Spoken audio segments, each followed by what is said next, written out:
అనకాపల్లి జిల్లా వేంపాడు టోల్గేట్ నుండి గోవులను అక్రమంగా తరలిస్తున్నారని సమాచారం తెలుసుకున్న గో సంరక్షణ యూత్ సభ్యులు అడ్డుకున్నారు. అనంతరం పోలీసులకు సమాచారం ఇచ్చారు. అయితే గంటల తరబడైన పోలీసులు సంఘటనా స్థలానికి రాలేదని నక్కపల్లి పోలీస్ స్టేషన్ వద్ద నిరసనకు దిగారు. గోవుల అక్రమ రవాణాను అరికట్టాలని విశ్వ హిందూ పరిషత్ సభ్యులు డిమాండ్ చేశారు. గోవులను విజయనగరం జిల్లా కొత్తవలస గోశాలకు తరలించారు.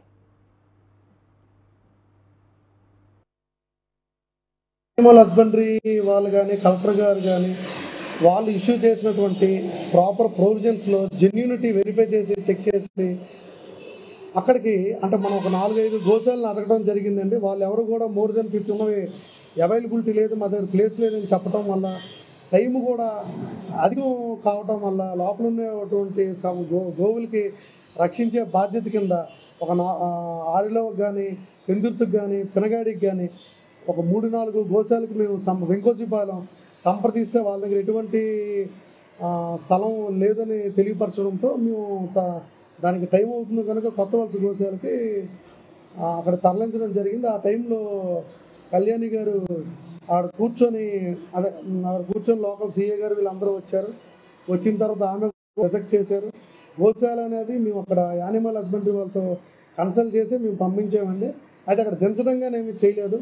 తర్వాత అక్కడ కూడా వెహికల్ వెళ్ళిన తర్వాత తదుపరి ఎక్కడైతే బెటర్గా ఉంటుంది ఈ గోవులకి సంబంధించి కనుక్కొని శ్రీకాకుళం జిల్లా బారువాకి తరలించడం జరిగిందండి. అంతేగాని దీనికి సంబంధించి as per provisions senior officers అందరితో సంప్రదించి తగు చర్య అనేది తీసుకోవడం జరిగింది. ఈ గోవులు పశువుల అక్రమ రవాణా మీద మీరు ఎటువంటి నిఘా ఉంటుంది? దీనికి సంబంధించి ఆల్రెడీ గౌరవనీయులైనటువంటి జిల్లా ఎస్పీ గారు జిల్లా కలెక్టర్ గారితో సంప్రదించడం, మాట్లాడటం, మీటింగ్స్ కూడా కండక్ట్ చేయడం జరిగిందండి. ఫ్యూచర్లో వితిన్ షార్ట్ పీరియడ్ అతి తక్కువ టైంలోనే వేంపాడు హైవే మీద అక్కడ గోవులు అక్రమ రవాణా జరుగుతుందని చెప్పేసి మాకు సమాచారం అందిందండి. అయితే ఇది టైమింగ్తో సహా వెహికల్ నెంబర్తో సహా మాకు ముఖ్య సమాచారం ఉందండి. అయితే సమాచారం ప్రకారం ఆ టైమింగ్ అక్కడ వెహికల్ బయలుదేరిన టైంని బట్టి మేము 1 గంటకి ఇక్కడ చేరుకోవడం జరిగిందండి టోల్ ప్లాజా వద్దకి. అయితే మేము 1 గంటకి వెహికల్ని అడ్డుకుని ఈ గో అక్రమ దారుల యొక్క వాహనాన్ని అడ్డుకుని మేమైతే వెంటనే పోలీసు వారికి ఇన్ఫామ్ చేయడం జరిగింది. అలాగే వాళ్ళు స్పందించకపోతే ఇక్కడ స్టేషన్కి వచ్చి కంప్లైంట్ చేస్తామంటే కంప్లైంట్ తీసుకోలేదు. అలాగే మేము వస్తామని చెప్పిన తర్వాత మేము టోల్ ప్లాజా దగ్గర తిరిగి వెళ్ళిపోయాం. వెహికల్ దగ్గర 1 గంట నుంచి ఇంచుమించుగా 4 గంటల వరకు వెయిట్ చేసాం. అయితే పోలీస్ స్టేషన్ నుంచి ఎవరు కూడా స్పందించలేదు, ఎవరు రాలేదు. అయితే మరి ఈ యొక్క గోవు అక్రమ రవాణాకి ఎవరైతే పాల్పడుతున్నారో వాళ్ళకి సంబంధించిన వ్యక్తులు కొంతమంది ఒక 30-40 మంది ఉంటారండి. ఒక్కసారిగా వచ్చి మాపై దాడి చేసి ఆ యొక్క వెహికల్ని తీసుకుపోవడం జరిగిందండి. అలాగే మా సభ్యుల యొక్క ఫోన్లు, అలాగే ఛార్జర్లు, ఇంకా వాహనాల్లో ఉన్న ముఖ్యమైన వస్తువులు తీసుకెళ్ళిపోవడం జరిగిందండి.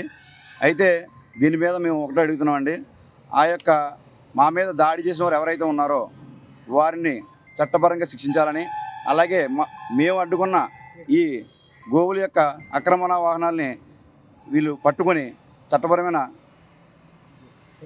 చర్యలు తీసుకోవాలని మేము కోరుకున్నామండి. మీ పేరేంటన్నారు? ఆనంద్. ఓం భారత్ శక్తిపీఠం మీ భారతానంద మహారాజ్ విశాఖపట్నం నుంచి ఇక్కడ ఏదైతే పాకిరేపేట మండలానికి ఆనుకున్నటువంటి టోల్గేట్ దగ్గర ఏదైతే రాత్రి జరిగినటువంటి ఒక సంఘటన మన యొక్క గోరక్షణ కార్యకర్తలు ఎవరైతే ఉన్నారో వాళ్ళు అక్రమంగా తరలిపోతున్నటువంటి ఈ యొక్క వ్యాన్ను ఆపితే ఎవరైతే మూకుమ్మడిగా ఆ పక్కన ఉన్నటువంటి గ్రామస్తులో లేకపోతే వాళ్ళు ఇంకేమనుకోవాలో అది వాళ్ళ యొక్క విజ్ఞతగా వదిలేస్తాం. వాళ్ళు వచ్చి మన యొక్క కార్యకర్తలని వాళ్ళ యొక్క నచ్చినటువంటి రీతిలో వాళ్ళని కొట్టడమే కాకుండా ఒక కార్యకర్తకి అయితే ఒళ్ళు మొత్తం చింతపండు ముడ్డ అయిపోయింది. మరి చెప్పవలసిన చూడవలసిన లేదు.